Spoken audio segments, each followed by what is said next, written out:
ऊंचाई, बादलों की गर्जना,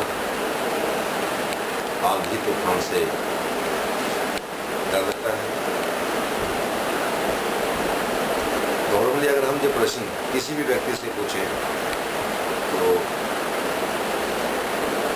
कुछ लोग तो ये जरूर कहेंगे कि हमें अच्छा लगता है, आनंद महसूस होता है आंधी से, बारिश से। अन्यथा अधिकतर लोग यही कहेंगे कि इन प्राकृतिक आपदाओं से हमारा मन भयभीत है। किंतु कुछ लोग इन परिस्थितियों में बहुत ज़्यादा भयभीत हो जाते हैं। नॉर्मली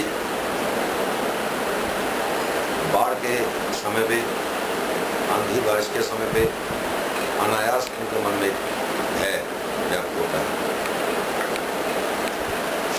इस संसार में प्रत्येक व्यक्ति की अलग अलग सोच है,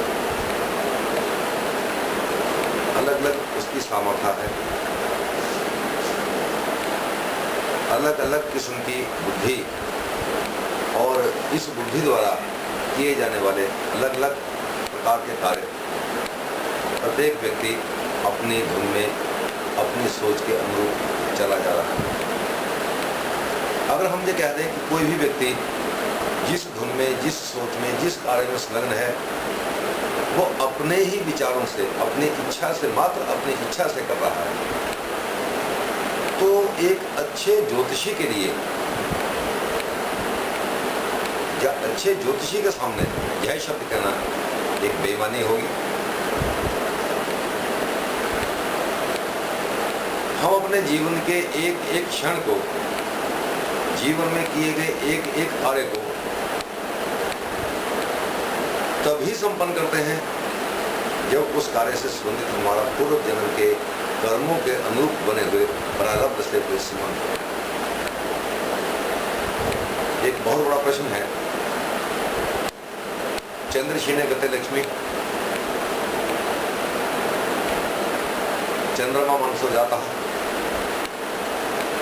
नवग्रहों में चंद्रमा पृथ्वी के सबसे ज्यादा नजदीक है, इसलिए अधिकतर देखा गया है कि चंद्रमा का जीव जगत से बहुत गहरा संबंध है। प्रत्येक ग्रह का संबंध है, किंतु चंद्रमा का संबंध सब ग्रहों से अधिक है। और दूसरी बात, चंद्रमा मनसो जाता के अनुरूप चंद्रमा मन का कारक। अगर हम ये कहें कि प्रत्येक व्यक्ति जो इस दुनिया में पैदा होकर आया दिल से ही सोचकर सभी कार्य करता है, ये भी कहना गलत है। अधिकतर देखा गया है कि 20% लोग दिमाग से काम करते हैं, 80% लोग अपने मन से प्रभावित होकर कार्य करते हैं। अपने जीवन में जो भी उनका कार्य होता है 80% दिल से प्रेरित होकर किया जाता है। और दिल चंद्रमा, चंद्रमा दिल, दिल का कारक चंद्रमा है। तो इस स्थिति में अभी हम जो आज का विषय है, आज का जो प्रश्न है, आज का जो एक अहम मुद्दा है,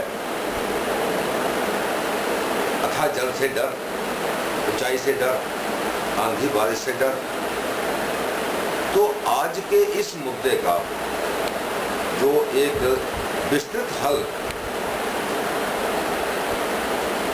प्रथमतः ऐसा क्यों है, इसका ज्योतिषीय कारण क्या है, और फिर ऐसा है इसका निस्तारण क्या है, इसका रास्ता क्या है, इसका हल क्या है, इस विषय पर हम आज के एपिसोड में बात करेंगे।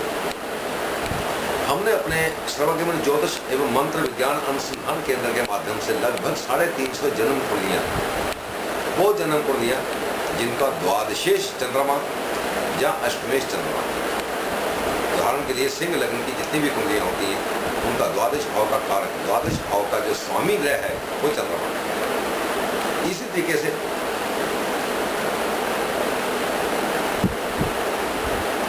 अष्टमेश चंद्रमा या द्वादशेश चंद्रमा किसी भी पापक ग्रह के साथ में युति बना रहा हो तो उस समय इसमें और वृद्धि देखी गई है। जिन भी व्यक्तियों के द्वादश या अष्टम भाव में चंद्रमा या इन भावों का स्वामी चंद्रमा हो, उनको इस स्थिति से विशेषकर गुजरना पड़ता है। अनेकों बार ऐसा होता है कि कोई आदमी हवा में उड़ रहा है, हवा से, एरोप्लेन से, हवाई जहाज से छलांग लगा रहा है, और एक आदमी 3 मंजिल ऊपर से अगर नीचे को देखता है, उसका मन है। तो